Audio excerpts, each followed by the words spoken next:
제 환자분 사진을 보고 계신데요. 저는 쌍꺼풀 재수술 중에서도 정말 난해한 경우, 그 어디 가도 쉽게 고칠 수 없는 그런 어려운 사례들을 재미있게 여러분들께 설명드리고 있습니다.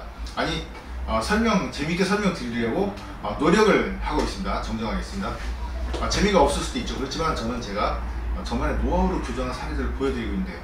지금 이분의 문제는요, 이렇게 확대해서 보시면 눈 앞쪽이 우선 문제입니다. 보면 눈이 이렇게 패여 있거든요. 이렇게 만드는 이유는 아웃라인, 아웃폴드, 안쪽으로 넓어지는 플레어드 된 쌍꺼풀이라고 하죠. 그런 라인을 만들다 보면 이렇게 흉터처럼 내려오는 경우가 있습니다.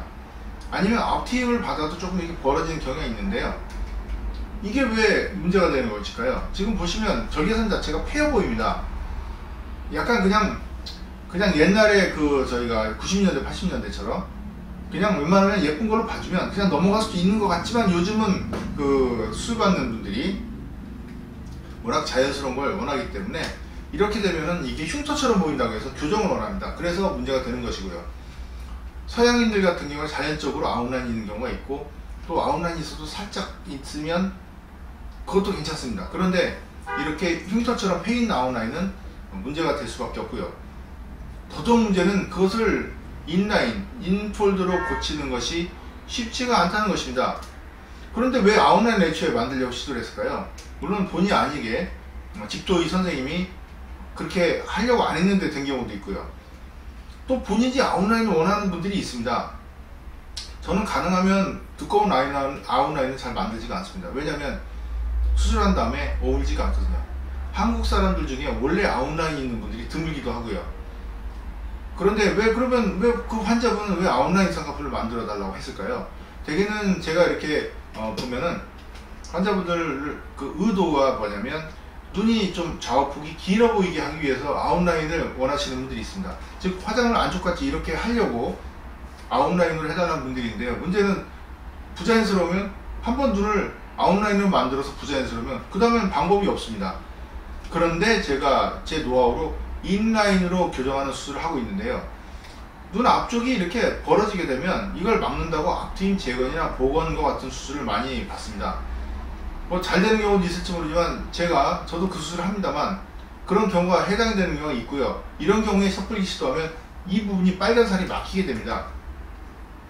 어떤 분들은 그렇습니다. 이 빨간 살 보이는 걸 없애달라고 하시는 분들이 간혹 계시는데, 본인이 이렇게 막아보니까 좀 예뻤는지 모르죠. 이렇게 시뮬레이션 해보지 않습니까? 좀 이렇게 눈을 막아본다든가, 아니면 땡 피부를 당겨본다든가. 그렇지만 눈이 길이가 짧아지면요, 그것도 아주 이상합니다. 한국 사람들은 눈이 조금이라도 크면 예쁩니다. 물론 모양이 좋아야 되겠지만 눈이 작으면 별로 안 예쁩니다. 대개는 그런 경우가 많고요. 그리고 또 하나는 이 빨간살이 조금 보이는 게 정상입니다.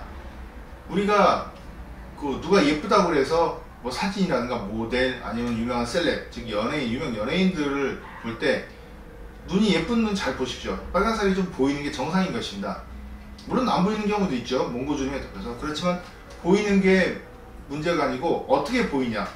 지금 이런 경우는요, 눈 안쪽이 지금 뾰족하면서 아웃라인이 겹쳤기 때문에 이게 이상해 보이는 것입니다. 지금 수술한 다음에 보면 물론 부어 있지만 이게 바로 수술 직후 사진입니다만, 잘 보시면 아웃라인이 어느 정도 인라인으로 들어간 걸 보실 수가 있습니다. 이 수술 원리는요, 앞트임 복원, 재건 이런 게 아니고 이렇게 눈 자체를 확장을 시켜주면 옆으로도 공간이 있는 것입니다. 즉 눈이 위로 떠지면 두꺼운 쌍꺼풀을 얇게 할 수 있고요, 옆으로 넓어지면 이렇게 아웃라인이 인라인으로 들어갈 수 있는 것입니다. 제가 오늘 특별한 제 노하우 중에 하나, 제가 성형외과 전문의로서 좀 경쟁력이 있으려면 제가 좀 재밌게 찍다 보면 이런 말씀 드리는 건데, 정말 저만의 핵심 노하우가 있어야 되는 것입니다. 제가 쌍꺼풀 재수술 중에 핵심 노하우 중에 하나가 아웃라인 쌍꺼풀을 인라인으로 고치면서 흉터를 없앱니다. 그런 부분입니다. 오늘 그런 부분들을 설명을 드렸습니다. 감사합니다.